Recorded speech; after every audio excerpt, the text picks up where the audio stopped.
Hi friends, it's Julia. Thanks for visiting my channel today for Christmas in July, day 11. I can't believe I've made it this far with this video series. I'm going through my stash here to see what I have.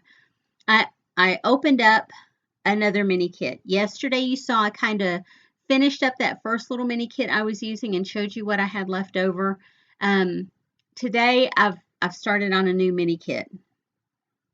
And I'm just kind of familiarizing myself with it. All of my cut aparts, all the different embellishments that I have, the glitter tape, the textured dimensional embellishments, the cardstocks. I'm looking at all of it, the stickers, everything. I want to refamiliarize myself with what I have.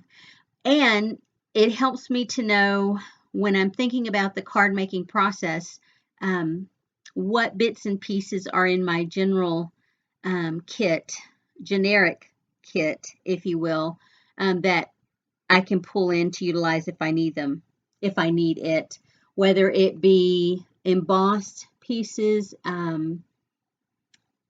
cut apart pieces, bordering pieces, metallic pieces, whatever I need that might be in my generic stash.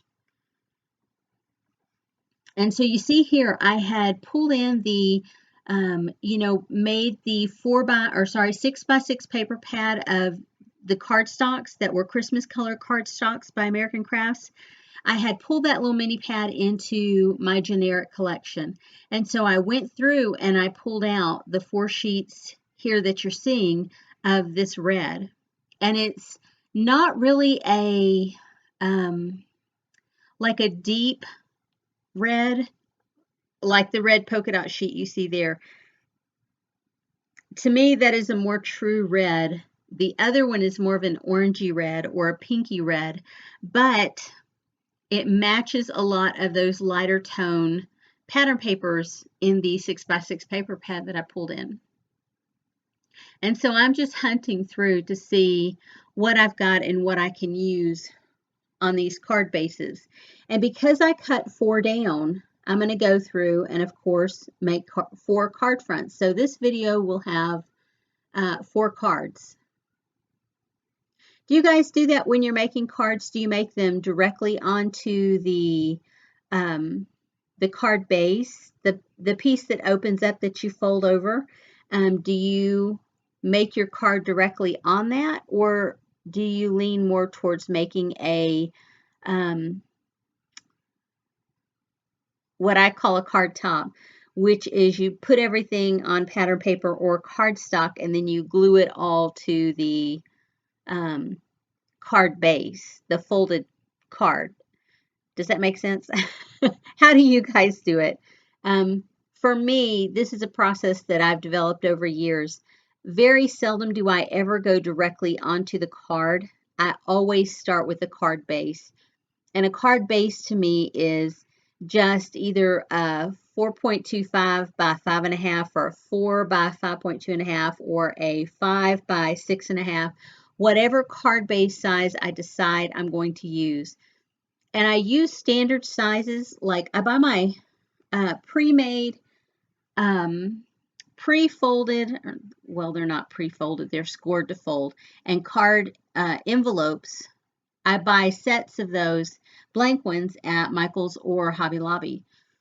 And as I'm making cards and I make the card fronts, then I will glue them down to the card bases. This makes it nice because then I don't have to worry about having plenty of cardstock in order to create card bases with. I know that I already have them and I have the envelopes to match. So for me, it's a win-win.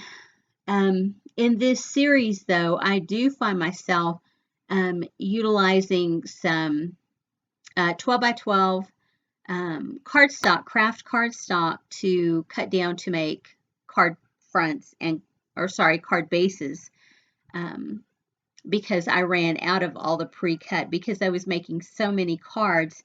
I had bought a couple of packages of pre-made card bases that I've been using for the last couple of months, making, 2 or 3 cards a month with my leftover scraps from my kits.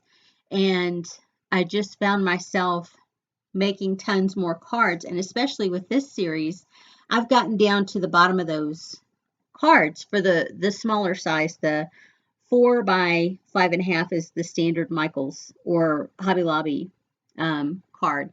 Whereas if you buy them like it's Stampin' Up or Close to My Heart, I think they're 4.25 by 5.5. Anyway, so yeah, so how do you guys do it?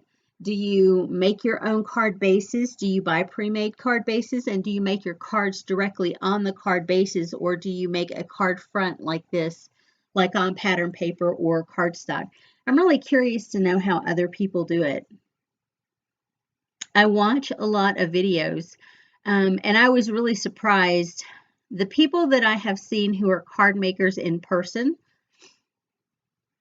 have always gone straight to the card base and made their cards on that.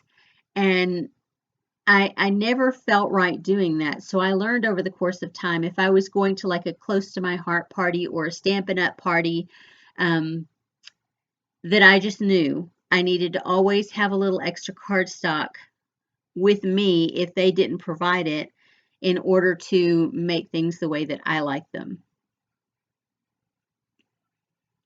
And that's by making the card bases.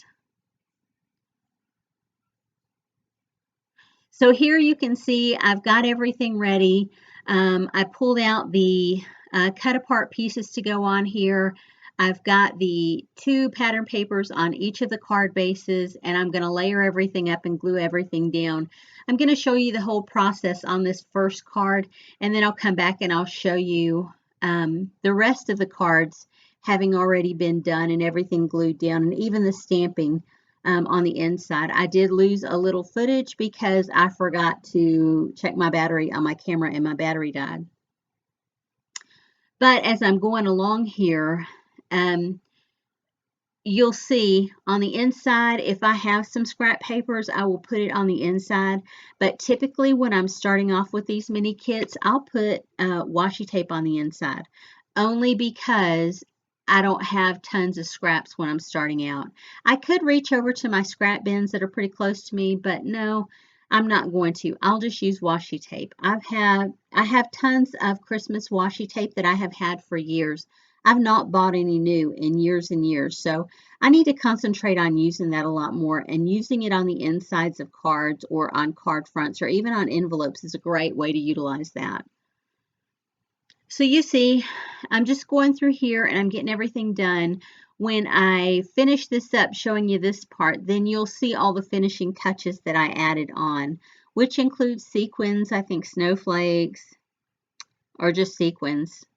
Sequins and gems, I think. And because that tape is so stiff, the glitter tape is so stiff, when you fold it around to the back side of a card, it doesn't always hold up. You know, it pops loose.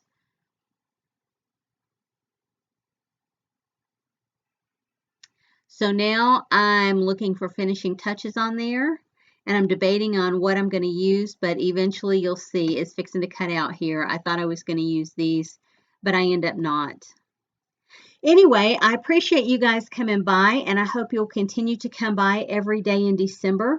I'll have a new video up for you, or every day in July.